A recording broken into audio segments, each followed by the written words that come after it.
Before we get started, if you missed any of our episodes, you can always head over to kfoxtv.com/community/the-breakdown. Now let's break it down. Hi guys, I'm Brad Montgomery and welcome to The Breakdown. And here we talk about science, psychology, and investing. Today we're going to be talking about cryptocurrency. We're going to be getting an update on it, some major changes in the cryptocurrency world, some big shakeups going on as well. We're going to get all the latest on that and where it may go as we look to the future. As I mentioned today, we're focusing on cryptocurrency. I'm here with Paul Ward. Do you consider yourself kind of a crypto advisor, or what do you consider yourself? I know you do like to teach people about cryptocurrency. Yeah, I think it's more, I guess you could say an advisor. That, I try not to, the terminology gets a little weird because, when you get into legal reasons. Yeah, that's true. Yeah. So it's more of, it's just something that I love and I like to talk about. So anybody that's willing to, or has questions or willing to sit down and chat with me about it, I chat it up. And he's been here before. We had great conversations. So because of that, I kind of want to go in just a few recap questions. For sure. Right? Because there are still some people that don't know as much about crypto, even this kind of second time around where we're seeing a kind of a push and a bigger interest in it. Right. So what is, for that who don't know, what is cryptocurrency? It's essentially a virtual digital currency. So obviously we're used to the US dollar. We're used to something more tangible that we can pull out of our pocket. But this is more of you have a certain amount online, I guess you can say, or within the blockchain, like we, those of you that understand crypto understand what the blockchain is, kind of the tech that runs it all. So it's a currency that just functions on the blockchain. So you may not be able to touch it, but it's there and it exists, and it allows you to do things like trade and buy and enjoy it as you would a regular dollar bill. Right. Very true. Yeah. And when did you, because I know you've been knowing about it or talking about it for quite a while, when did you discover crypto? How long ago has it been? I want to say I first heard about it probably 2012, 2013. I started to dip my toes 2014, but I didn't actually invest until about 2015. So we're going on about 10 years. It's funny when you said that. I remember I had heard about it about that maybe like 2011, 2012. Right, with the pizza. And well, the one I had heard about, it was the guy was telling me about Bitcoin, and at the time it was like 856. Oh, okay. For an entire coin. Right. And I was like, I didn't know anything. I hadn't even heard before. I'm like, what are you talking about? Right. Boy, if I would have gotten a couple of those. I know. But there's so many, and that actually kind of pivots to my next question. How many types of coins are there now? How many different kinds of coins are there now? Literally thousands. I mean, they're being created every single day. Octua coin? Yeah, exactly. Pretty much. I mean, you never know, especially with the meme coins. Yeah. You have so many things popping up. I saw a video the other day of a kid who created his own coin. He was like 10 years old. Wow. And he sat there and watched his coin pump to $30,000. And it had no real use, but anybody can make a coin if you know what you're doing as far as coding goes. So it's almost, you just can't even count them anymore. Yeah. So many made. Again, and Donald Trump made a coin. There's a Trump coin. To in the 50s or something like that. I don't know where it's topped out or anything like that. I haven't followed it, but yeah. But yeah, so, and have you ever thought about, since you've known about it for so long now, and you've been working with them and using them to kind of invest in other areas as well, have you ever thought about creating one? Getting with some people or some folks. So 100%. Matter of fact, I'm probably not going to say the organization, but I was brought on to a pretty big organization. Okay. And one of the reasons I was brought on was we were looking into creating a coin for them, for their function of their facilities, I guess, so to speak. And they should have done it when we were gonna do it. I ended up just being on the board of directors, and they kind of wanted you for like consulting. Yeah, kind of exactly. Yeah, and they got scared, and we didn't go through with it. But if they would have done it, man, at that time, especially because it was like 2016 at the time, yeah, so a different world. Yeah. Oh my gosh, you would have been here on the board on the breakdown. Right. So, and obviously, it hasn't been all glitz and glory. I mean, obviously, we've got like what happened with Sam Bankman-Fried. Sure. So do you know a little bit about that? I do. So what happened there? Because that's kind of worst case scenario of what went wrong in that situation. 100%. And I think it kind of ties into exactly what crypto is trying to get away from, is that you have an exchange, right? So an exchange is a place that you can go on there. You have crypto, you can move it, you could buy other cryptos, you can sell them, right?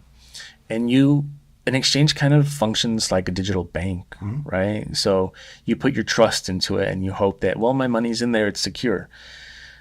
Unfortunately, in this case, they were essentially mismanaging everybody's funds. He also had a trading firm, I believe, and they started putting people's funds towards that. But people had no idea because the numbers online say, oh, I've got money in there, I'm good, not knowing that their funds were actually being misallocated.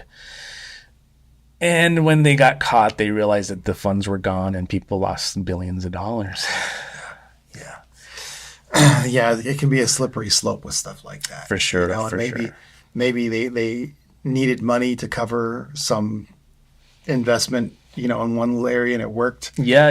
And so then, it worked that time. Let's keep doing it. And unfortunately, the way the human mind works, it can then rewire your brain, and then next thing you know, you're covering bets that you can't cover. 100%. And I say it kind of reminds me of before banks were FDIC insured. Yeah. They could have taken your money and ran and you wouldn't know till you went to cash a check, And so nowadays, though, there are exchanges that are insured. And so it's helping with the regulation. Let me ask you about that, because I guess just very recently it was kind of put forward that for the government to maybe get more involved, but the government declined. Right. Do you see that changing? And if... Well, first of all, do you see that changing?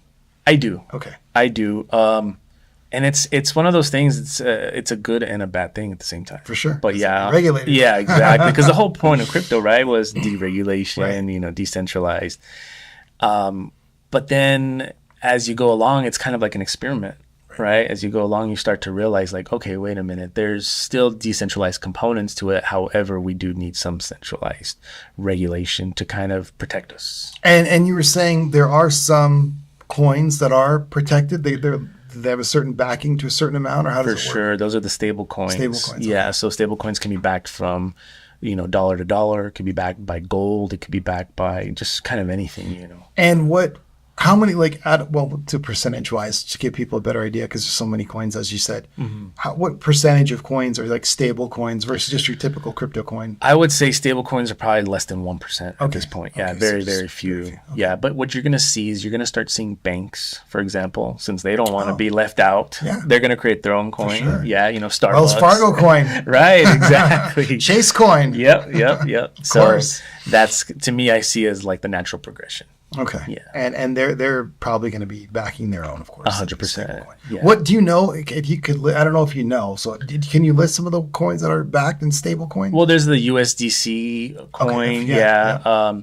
One of the first stable coins, I guess you can call it that, was called Tether. But there was always like these issues because nobody knew that the people behind Tether really had the one-to-one. But now because that's where the regulation comes in, right? So it's like now they're going to have to provide proof. Right. So yeah. So you go into, like, for example, Coinbase. They have options which are really cool because you can get yourself a stable coin, which means your money's not really moving, but you're collecting yields on it. Right. So it's like a pretty high yield too, like 4 or 5%. Oh, that's not bad. Yeah. So it's almost like a crypto/bank. Yeah, 100%. Yeah, and then you're getting paid out in the stable coin, which you're right there, so you can buy other coins and stuff. Nice. And okay, and so and this is kind of an interesting question, and I want your kind of deep opinion on this. For sure. So there was a real interesting cryptocurrency about 4 or 5 years ago. Okay. And now we're seeing this real interest again. Yeah. Okay. Yeah. How is this new kind of push toward crypto, or kind of like we're back into this, rise and everything? How is today's view compared to before? Are more people understanding it? Are more people less skeptical of it this time around?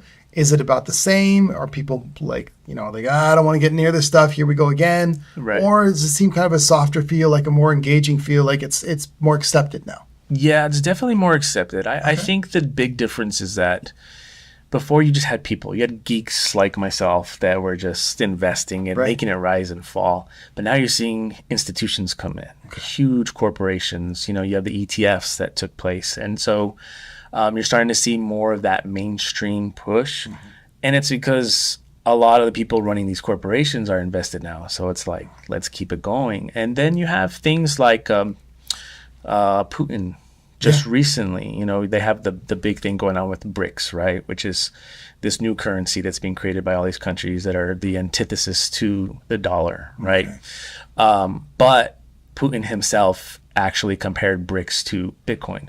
He said, BRICS is like Bitcoin. You can cry all you want. It's not going anywhere.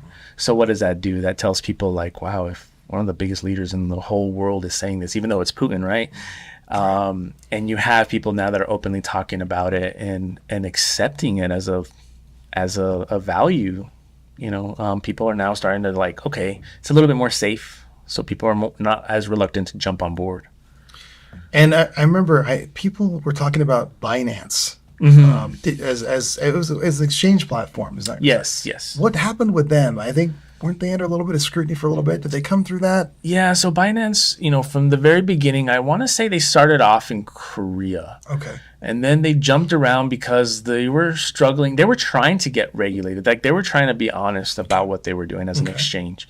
But countries in the beginning were just not buying it. They just didn't understand it. And so they were having to go from country to country, and then eventually created a platform where they split, where they said, okay, Binance United States, Binance Europe.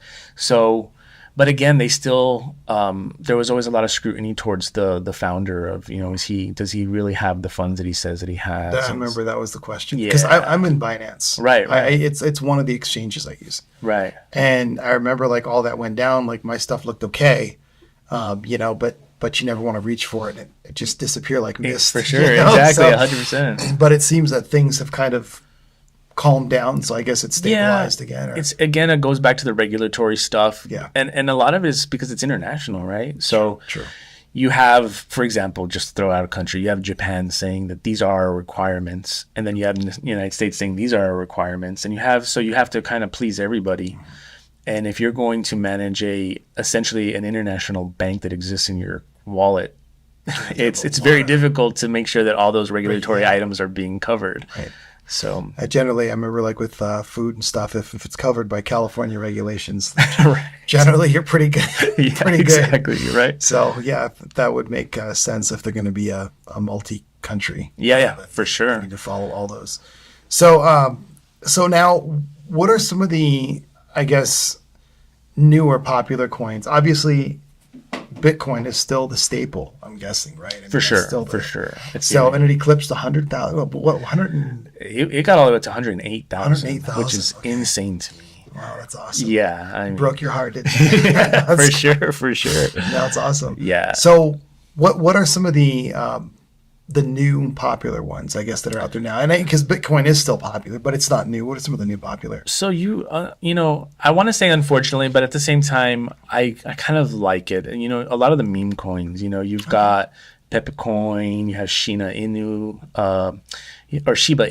You have all these little coins that they're considered, meme coins. So they start off almost as a joke with no real utility to them, right. But then but then it's like it's open source, so anybody can grab the coin and use it for whatever. So like Harvard could take it and be like, you know what, we're gonna start making our students pay tuition with this, right? And all of a sudden it gives it real value, Right. Yeah. So.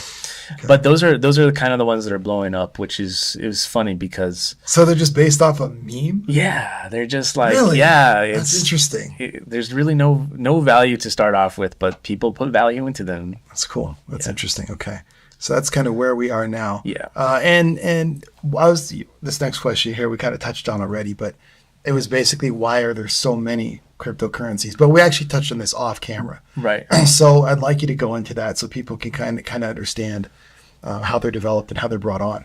So there's just so many because it's like stocks, right? Okay. There's so many companies. There's so much value in terms of use. So like, for example, you have a utility token, right? It's not necessarily something that can be used to invest and make money from. What's happening is you're finding that corporations or even individuals are finding practical use to it. So transfer of information, You're going to start to see things like medical billing instead of, faxing papers over for, your doctor to understand, what happened to you in the hospital.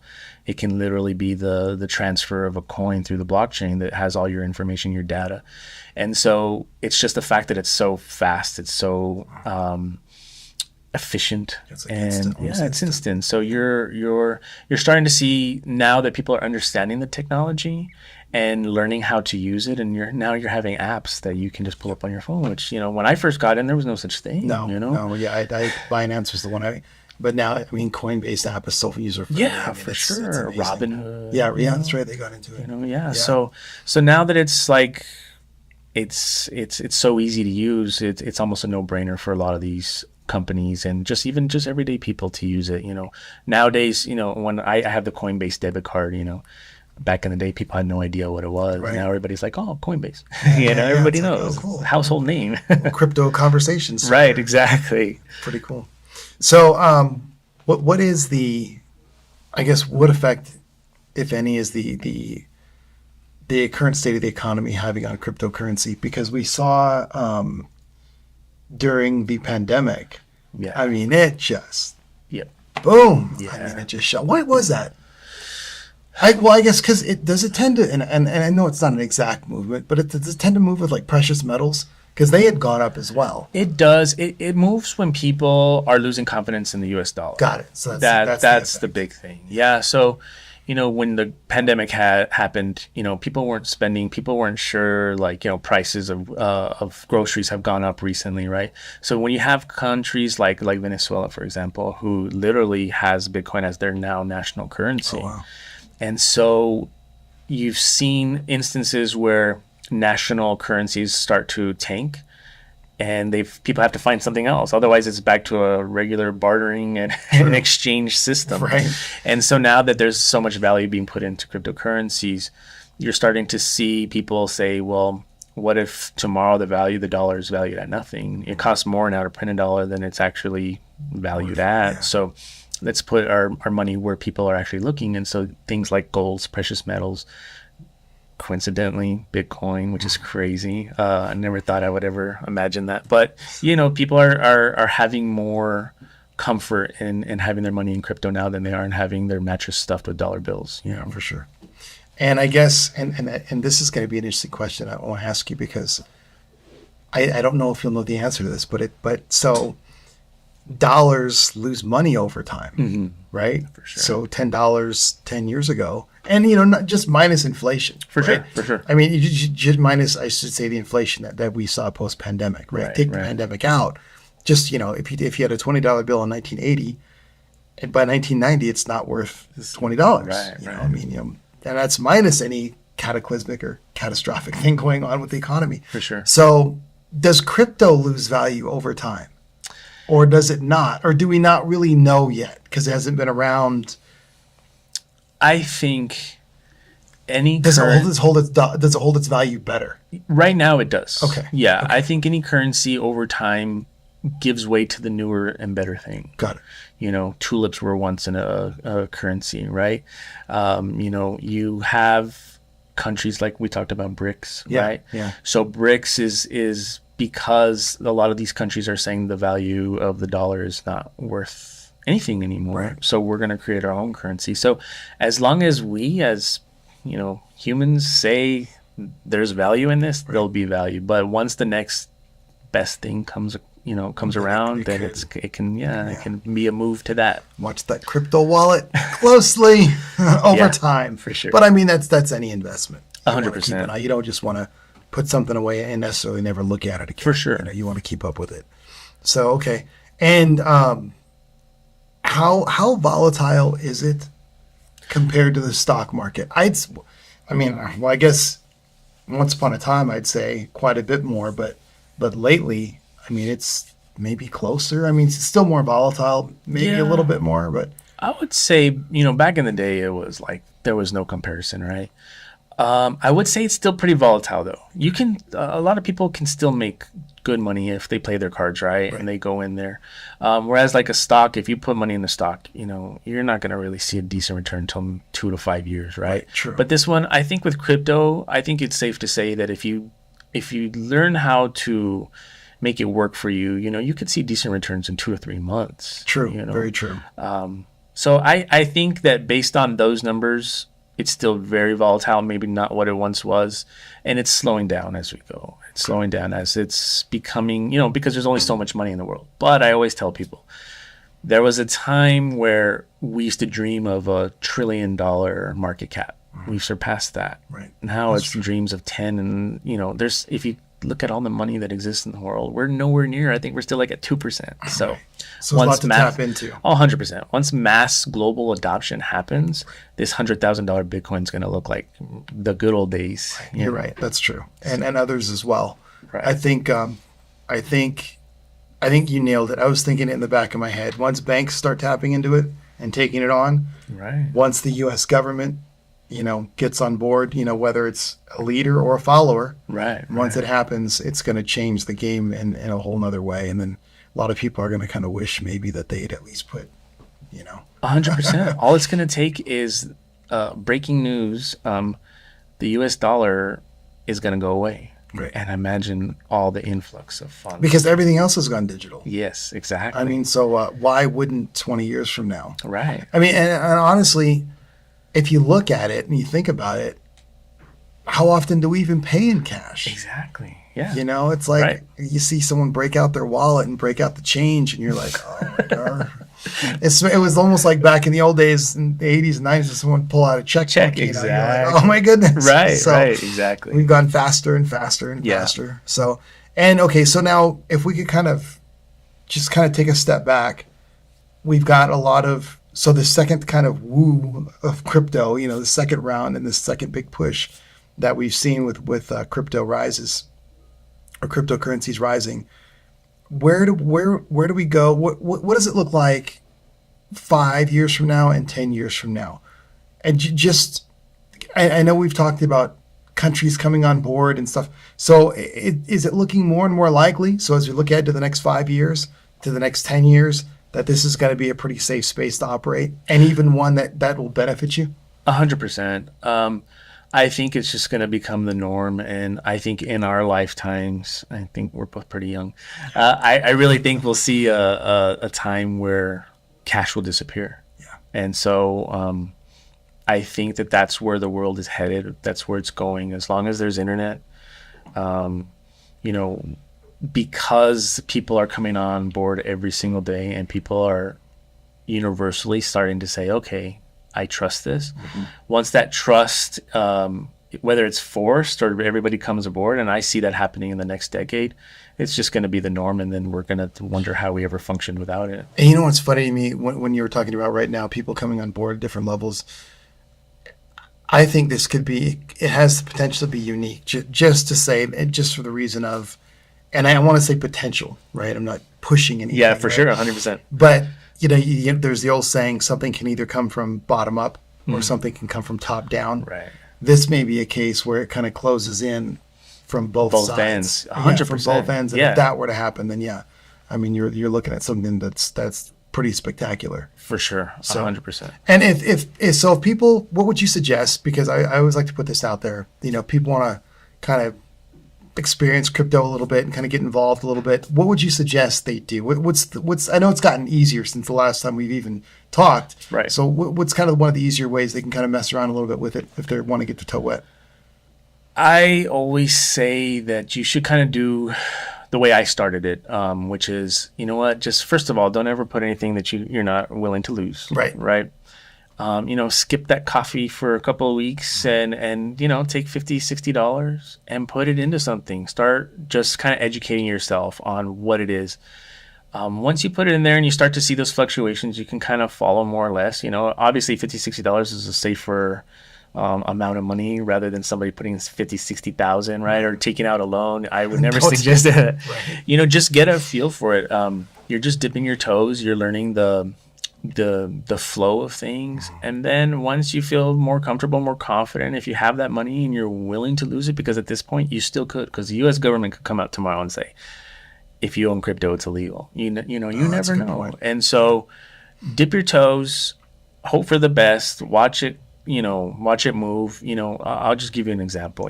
I used to, when I was an elementary teacher, I helped some of my coworkers. One teacher that I know in particular, she put in $100 and she never touched it. And now that $100, because I think it was less than 2,000 Bitcoin at the time, she's got close to a couple grand, right?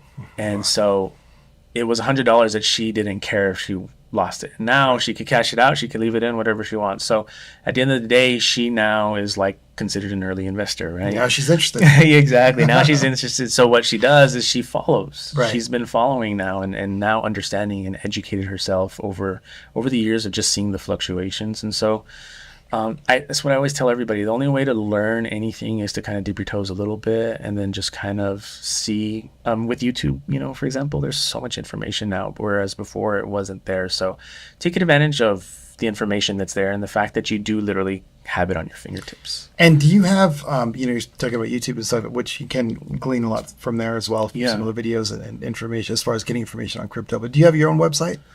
I not anymore. So I used to have a YouTube channel back in the day where we used to do tutorials and stuff. But it got really sketchy. We had a lot of sketchy people trying to like hack us and stuff. Oh, yeah. Wow, when they see that there's money being made. Yeah.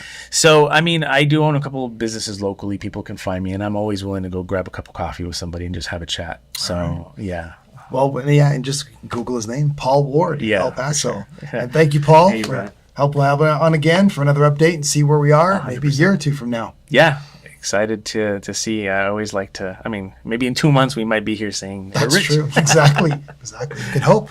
If you enjoyed this conversation, make sure to comment, subscribe, and share it with your friends. You can check out our past archive of episodes on kfoxtv.com or listen on Spotify and Apple Podcasts. Thank you so much for breaking it down with me, and we'll see you next time here on The Breakdown.